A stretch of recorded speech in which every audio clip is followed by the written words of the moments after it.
આ જીવને આ દેહ એવો ભેદ જો ભાસ્યો નહીં.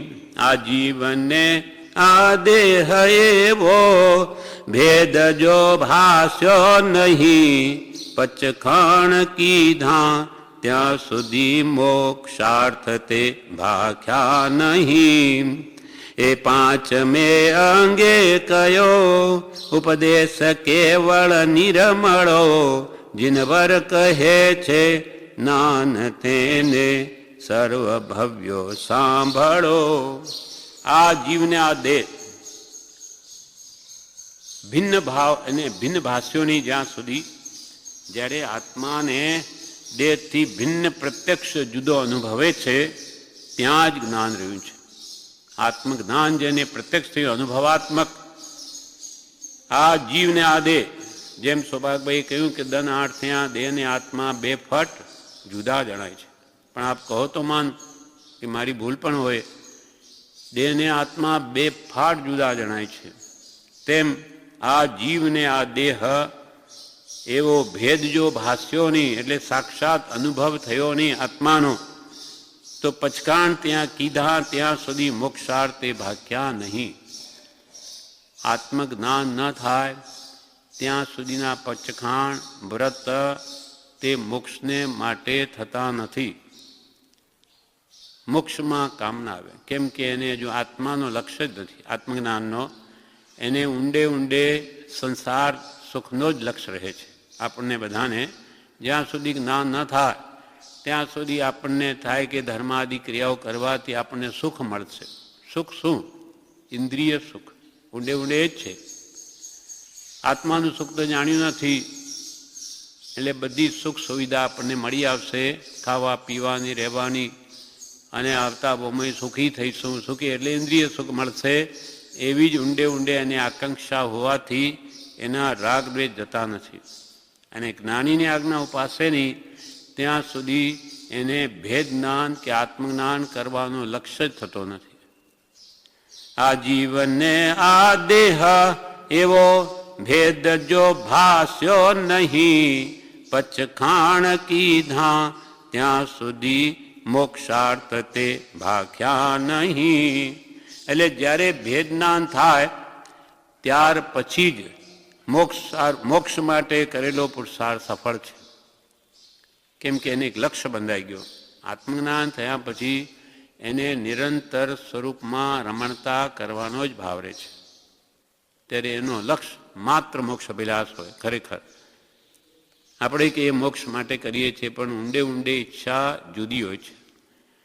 તે પહેલાં જ જે વ્રત પચખાણ કરે આત્મજ્ઞાન પહેલાં, તે સંસાર માટે થાય છે.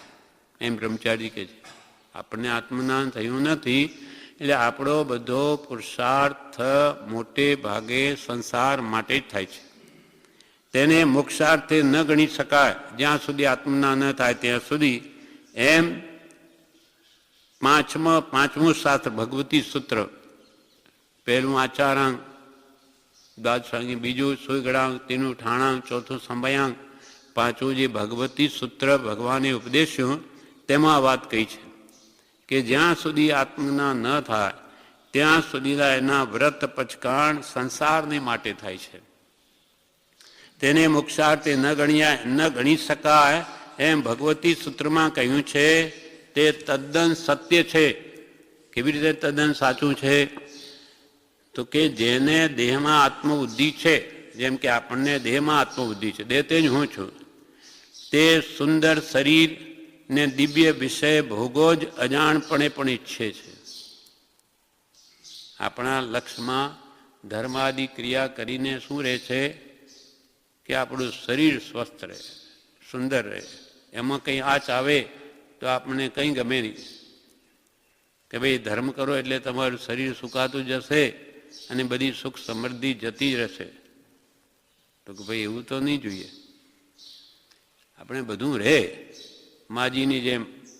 માજી કે મને મોક્ષ મળે તો બહુ જ સારું, બે ભગવાન મને મોક્ષ આપ. એક દિવસે એમની પાડી ગુજરી ગઈ, મરી ગઈ. એટલે રડવા બેઠા તો કોઈએ બીજાએ કહ્યું કે માજી કેમ રડો છો? આ પાડી મરી ગઈ મારી, તો કે તમે મોક્ષ માગતા હતા ને, હવે ભગવાને મોક્ષ આપવાની શરૂઆત કરી છે. આજે પાડી મરી ગઈ, કાલે બધા બીજા મરી જશે, તમારું બધું જતું રહેશે, પછી મોક્ષ મળશે. તો માજી કહે આવો મોક્ષ મારે નથી જોઈતો.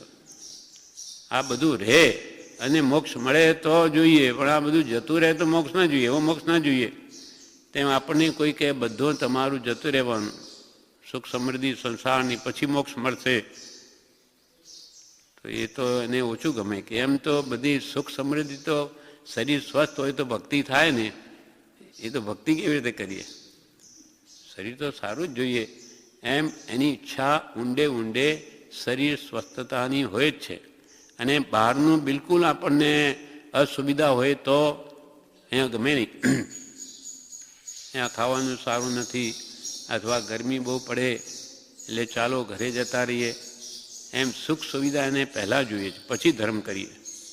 તે જ્યાં કહે છે જેને દેહમાં આત્મબુદ્ધિ છે, દેહ તે જ હું છું, એવું જેને છે તે સુંદર શરીર ને દિવ્ય વિષય ભોગો ઇન્દ્રિયોના અજાણપણે પણ ઈચ્છે છે. આપણને ખબર નથી, પણ ઊંડે ઊંડે એ જ ઈચ્છા છે. તેથી તેના વ્રત પછઘાણ તેને સંસારી સુખો પ્રાપ્ત કરાવી, તેમાં આસક્ત કરી, પાપ બંધાવી, ચાર ગતિઓ રજડાવે છે. કેમ કે લક્ષ્ય આપણો ઇન્દ્રિય સુખનો છે, આત્માનું સુખ તો જાણ્યું નથી. એટલે કે જે અજાણપણે પણ એને એના વ્રત કે પછઘાણ સંસારી સુખો પ્રાપ્ત કરાવી, અંતરમાં ઈચ્છા છે એટલે એ કરાવી, તેમાં એને આસક્તિ થાય, પાપ બંધાવી અને ચાર ગતિમાં રખડાવે છે. સમકિત વગર સર્વ વ્રથા છે. સમકિત આત્મજ્ઞાન, સમ્યક દર્શન, એના વગર કે જે બધું વ્રથા છે, મિથ્યાત્વીનું બધું સંસારાર્થે છે, મોક્ષાર્થે નથી. મિથ્યાત્વી એટલે જ્યાં સુધી આત્મજ્ઞાન થયું નથી ત્યાં સુધી તેને બધું પ્રવર્તન સંસારને માટે છે, મોક્ષાર્થે નથી. માટે પ્રથમ ભેદ જ્ઞાન જોઈએ. આ એકડો છે. એકડા પછીના મીંડા બધા જ ઉપયોગ, એટલે બધા શાસ્ત્રોમાં આત્મજ્ઞાન વિશે, સમ્યક દર્શન વિશે ઘણો જ મહાત્મ્ય ગાયું છે. એ આત્માર્થનો લક્ષ ન થાય તો અનંતકાળથી બધું ઘણું કર્યું પણ આત્મકલ્યાણ ન જ થયું. એનું કારણ કે એને ભેદ જ્ઞાન નહોતું, અને ભેદ જ્ઞાન માટે પણ કર્યું નથી. લોકોને દેખાડવા અથવા માન મોટાઈ, ખાન પાન કે ઇન્દ્રિય સુખ મેળવવા માટે જ કર્યું છે. માટે પ્રથમ ભેદ જ્ઞાન જોઈએ. સમકિતિને વિષય ભોગો અગ્નિ જેવા લાગે. સમ્યક દર્શન થયું એને વિષય ભોગો અગ્નિ જેવા લાગે. આપણને લાગે છે અગ્નિ જેવા, આપણે મીઠા લાગે, અમૃત જેવા લાગે, ખાવું પીવું વગેરે બધું. એટલે આપણો એ ચકાસણી આનાથી થઈ જાય કે આપણામાં આત્મજ્ઞાન નથી. સમકિતિને વિષય ભોગો અગ્નિ જેવા લાગે, માટે ન ઈચ્છે તે તેને ન ઈચ્છે. આ ભાવ આ ગાથામાં કહ્યો. આ જીવને આ દેહ એવો ભેદ જો ભાસ્યો નહીં, પચખાણ કીધા ત્યાં સુધી મોક્ષાર્થ તે ભાખ્યા નહીં. એ કોણે કહ્યું? ભગવાન તીર્થંકરોએ. ક્યાં કહ્યું? 5મા અંગમાં, ભગવતી સૂત્રમાં. એ 5મે અંગે કયો, દ્વાદશાંગીના 12 અંગ છે. આ 5મું અંગ ભગવતી સૂત્ર. એ 5મે અંગે કયો, ઉપદેશ કેવળ નિર્મળો, જિનવર કહે છે નાન તેને સર્વ ભવ્યો સાંભળો. હવે ગાથા ચોથીમાં કહે છે